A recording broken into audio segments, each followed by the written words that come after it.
Welcome to one of the most disturbing cases of religious fraud ever documented in Alabama history. Before we begin, I invite you to leave in the comments where you're watching from and the exact time you're listening to this narration. We're interested in knowing which places and times of day or night these documented accounts reach. On the morning of November 12, 1844, Reverend Thomas Whitmore sat at a desk in the rectory of St. Francis Street Methodist Church in Mobile, Alabama, performing what should have been a routine audit of parish records. As diocesan inspector, he had conducted similar reviews at dozens of churches throughout the region, checking baptismal registers, marriage records, and burial logs for accuracy and completeness. What he discovered in the baptism ledger that morning would expose a conspiracy that challenged fundamental assumptions about identity, freedom, and the boundaries of acceptable deception in the service of justice. Mobile in 1844 existed as a port city straddling two worlds. Cotton flowed through its docks from the plantations of Alabama's interior, bound for mills in New England and England. Ships arrived from across the globe, bringing manufactured goods and occasionally depositing travelers who would make their way north into the expanding territories of the American frontier. The city's population, according to the 1840 census preserved in the Alabama Department of Archives and History, included approximately 7,000 free white residents, 1,200 free people of color, and 3,000 enslaved individuals whose labor sustained the port's operations. The Methodist Episcopal Church maintained a strong presence in Mobile, with St. Francis Street serving as the principal Methodist congregation. The church building, constructed in 1836 on land donated by a prominent merchant family, stood 2 blocks from the waterfront. According to church records compiled by the North Alabama Conference Historical Society, the congregation numbered approximately 130 members in 1844, predominantly white families from Mobile's merchant and professional classes, along with a smaller number of free people of color who attended services in a segregated gallery. Reverend James Caldwell had served as pastor of St. Francis Street since 1841. Born in Virginia in 1803, according to biographical information in Methodist Conference minutes, Caldwell had been ordained in 1828 and served congregations in Tennessee and Mississippi before accepting the Mobile appointment. Contemporary accounts describe him as an adequate but unremarkable preacher, more comfortable with pastoral duties than theological disputation, maintaining friendly relations with his congregation without inspiring particular devotion or controversy. What caught Reverend Whitmore's attention that November morning was a pattern in the baptismal register. Between January 1841 and October 1844, the ledger recorded 47 adult baptisms. This number was not inherently suspicious. Adult converts joined churches regularly. What troubled Whitmore was that all 47 were identified as free persons of color, and each entry included a marginal notation stating "See manumission documentation on file." The inclusion of manumission papers with baptismal records was unusual but not unprecedented. Free people of color in the antebellum South were required to carry documentation proving their free status at all times. A baptismal certificate from a recognized church, particularly when accompanied by official manumission papers, served as credible proof of free status in a society that presumed any person of African descent to be enslaved unless proven otherwise. Some churches routinely attached such documentation to their baptismal registers as a service to congregants who might need to verify their status. But 47 such entries over less than 4 years represented an extraordinary number. According to city tax records from the period, examined by researchers at the University of South Alabama in 2005, Mobile's entire free black population in 1844 numbered approximately 1,200 individuals. That a single Methodist church would baptize nearly 4% of that population in such a short period strained credibility, particularly when St. Francis Street's normal congregational records showed a much smaller number of free black members. Reverend Whitmore requested to see the manumission documents referenced in the marginal notes. According to his report to the diocesan bishop, filed on November 15 and preserved in the North Alabama Conference archives, Pastor Caldwell responded with evasiveness, claiming that the documents were stored in a separate location and would require time to retrieve. When Whitmore insisted on seeing them immediately, Caldwell became agitated, ultimately refusing access and demanding that Whitmore leave the church premises. The confrontation took place on the afternoon of November 13. That same evening, according to testimony later provided by the church sexton, a man named Thomas Waverly, Reverend Caldwell was observed removing materials from the church office and loading them into a carriage. Early on the morning of November 14, the sexton arrived to open the church and found Caldwell's office empty, the baptismal ledger missing from its usual storage location, and a sealed envelope addressed to Bishop Marcus Thornton propped against the lamp on the desk. The letter, which Bishop Thornton subsequently shared with civil authorities and which was entered into evidence in later legal proceedings, contained Caldwell's confession. In it, he acknowledged that he had falsified baptismal records and fabricated accompanying documentation for dozens of individuals over a period of more than 3 years. He had done so, he wrote, in exchange for substantial payments from a woman named Margaret Sinclair, a widow who owned a small plantation approximately 15 miles outside Mobile. The amount she paid varied from $200 to $500 per baptism, depending on the complexity of the documentation required. Caldwell's letter expressed what he termed profound moral conflict about his actions. He acknowledged that he had sold the sacrament of baptism, transforming the house of God into a marketplace of lies. Yet he also noted that the false documentation he created had allowed numerous individuals to claim free status and relocate to northern states where they could live without constant fear of being seized as fugitive slaves. The letter concluded with his statement that he could not remain in Mobile to face prosecution, that he was departing for Mexico where extradition would be difficult, and that he prayed God would judge whether his sins were outweighed by the good they had accomplished. The scandal erupted immediately. Mobile's newspapers, the Mobile Daily Advertiser and the Mobile Register, published accounts of the fraudulent baptisms on November 16. According to these reports, preserved on microfilm at the Mobile Public Library, the revelation created panic among plantation owners who feared that enslaved people might use similar fraudulent documentation to claim freedom. It also created terror among Mobile's free black population, whose legitimate proof of free status might now be questioned if it included baptismal certificates from churches. Most seriously, the fraud threatened to invalidate the free status of anyone whose only documentation was a baptismal certificate from St. Francis Street during Caldwell's tenure. Alabama law required that manumission be formally documented through county courts, with significant bureaucratic and financial barriers designed to discourage the practice. A baptismal certificate alone, even if accompanied by papers claiming to be manumission documents, did not legally constitute proof of free status if those underlying documents were fabricated. Civil authorities immediately sought Margaret Sinclair for questioning. She was not difficult to locate. According to property records from Mobile County, examined during a 2004 research project, she owned 43 acres and a modest frame house on the Old Shell Road. Tax assessments indicated she maintained 6 enslaved workers on the property, a small operation by plantation standards. She had inherited the property from her husband, Robert Sinclair, who had died in 1839, leaving her a widow at 32 with no children. When Sheriff Edmund Porter and 2 deputies arrived at the Sinclair property on November 18, they found Margaret waiting for them on the front porch, dressed in black mourning attire that she had apparently never abandoned after her husband's death.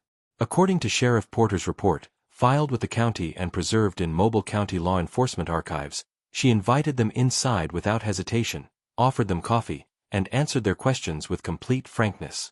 Yes, she confirmed, she had paid Reverend Caldwell to create false baptismal records and fraudulent manumission documents. She had done so for 47 individuals over the course of approximately 3.5 years. The amount she paid totaled, by her own accounting, slightly more than $15,000, representing virtually her entire inheritance from her late husband plus the proceeds from selling portions of her land. When asked why she had undertaken such an elaborate and expensive scheme, Margaret's response was documented verbatim in Sheriff Porter's report. She explained that shortly before his death, her husband had made a deathbed confession. He revealed that throughout their marriage, he had concealed from her the true extent of his family's involvement in the slave trade and the circumstances of various family members. According to Margaret's account, her husband told her that his father and grandfather had fathered numerous children with enslaved women, and that many of these children and their descendants remained enslaved on various properties owned by extended family members throughout Alabama and Mississippi. Margaret stated that after her husband's death, she had undertaken research into family records and had identified 23 individuals whom she believed to be her husband's half-siblings, nieces, nephews, and cousins through these relationships.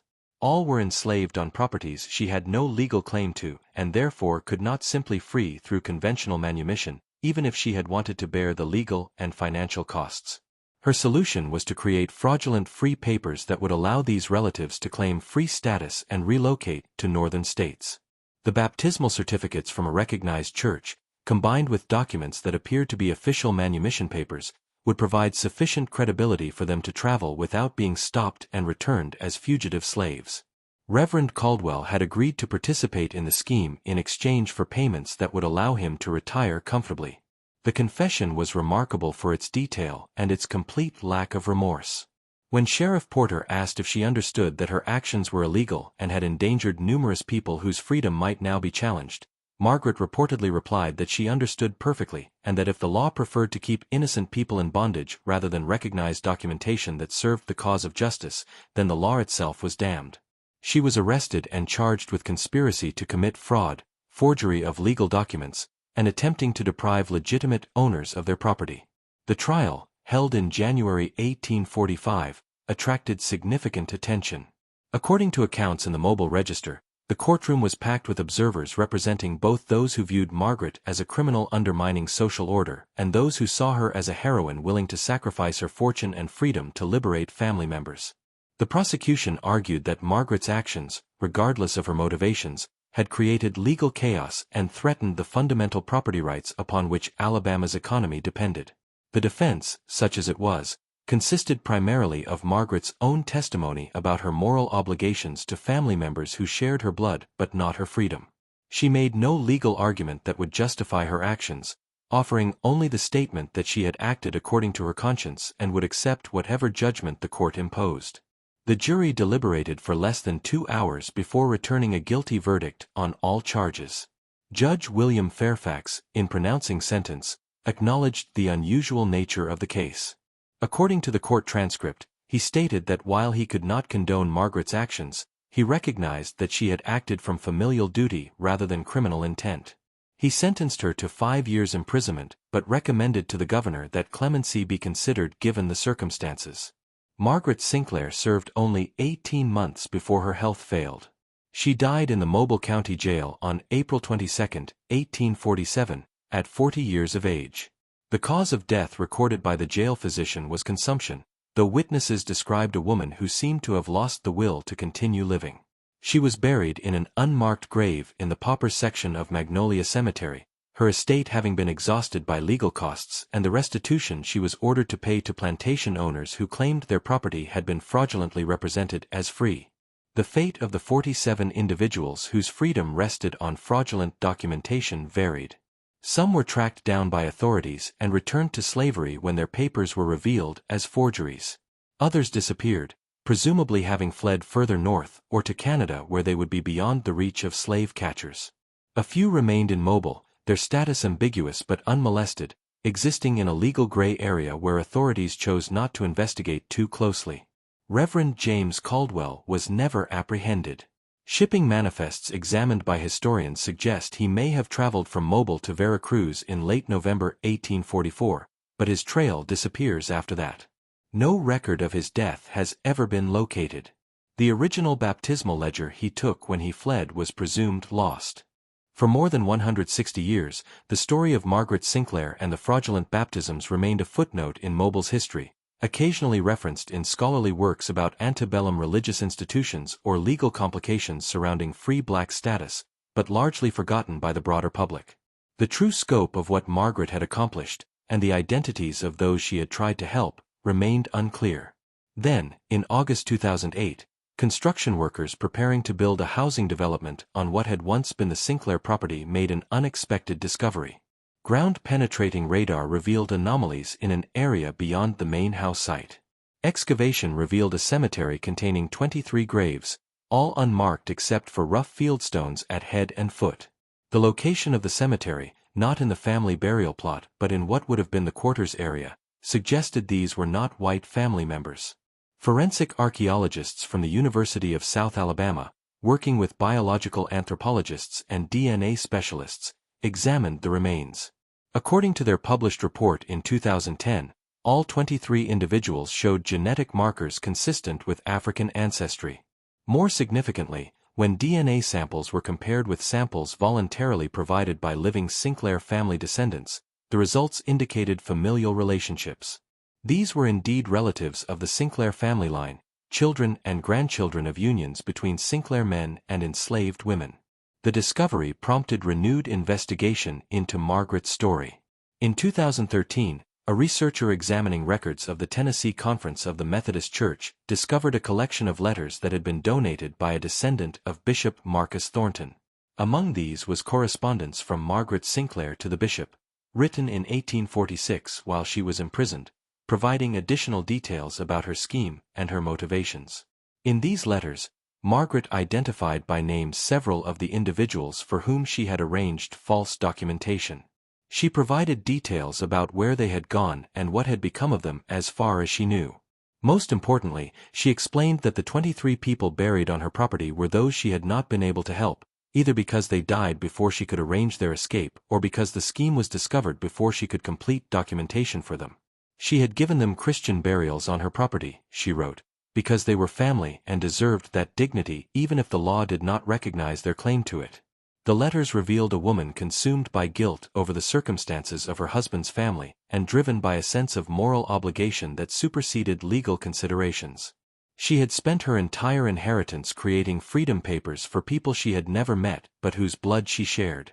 When asked in one letter if she regretted her actions, she wrote simply, "I regret only that I could not do more before I was discovered." The most extraordinary discovery came in 2018 when a woman named Sarah Patterson in Houston, Texas, contacted the Mobile Historic Preservation Society with information about a book that had been in her family for generations. Her great-great-grandfather, she explained, had been the son of a Methodist minister named James Caldwell who had fled Alabama in the 1840s under mysterious circumstances. Among the items Caldwell had brought with him was a large leather-bound book that he had instructed be preserved as evidence of sins that saved souls. The book was the original baptismal ledger from St. Francis Street Methodist Church.